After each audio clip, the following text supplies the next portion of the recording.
So you're not getting more righteous, okay? I get that. How about sanctified? Ooh, this is a doozy.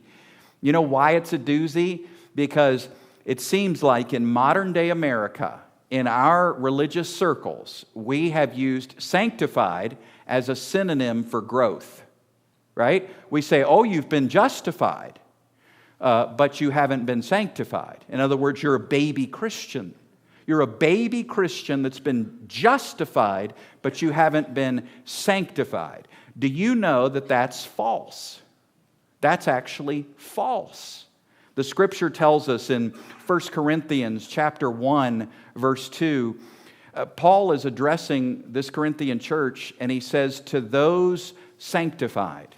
He's describing them as having been sanctified. And then in 1 Corinthians chapter 6, this is 4 chapters later, he says, you were washed and you were justified and you were sanctified. Remember what people are saying? They're saying you're justified, but you're not sanctified.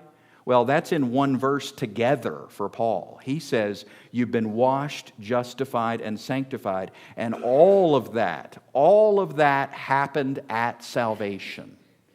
Sanctified just means set apart. I mean, does half of you belong to God?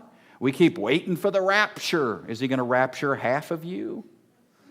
No, you're going to heaven. You're going to heaven. You've been sanctified. You're heaven ready. You're set apart. So sanctified is not something partial when it comes to you as a person.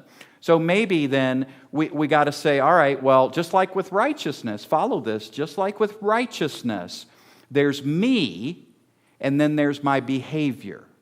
So I'm set apart, I'm sanctified, but not all of my behavior is set apart. Do you see the difference? So I'm not in process, I'm not being cleaned up, but my attitudes and actions are being cleaned up. If Jesus comes right now, you're going to heaven, you get a new body, so let's slap on that new body. Now, anything else new? No, not in Scripture. There's nothing else new. You get a new body, and that's it. So that tells you something about you. So what about this notion of progressive sanctification?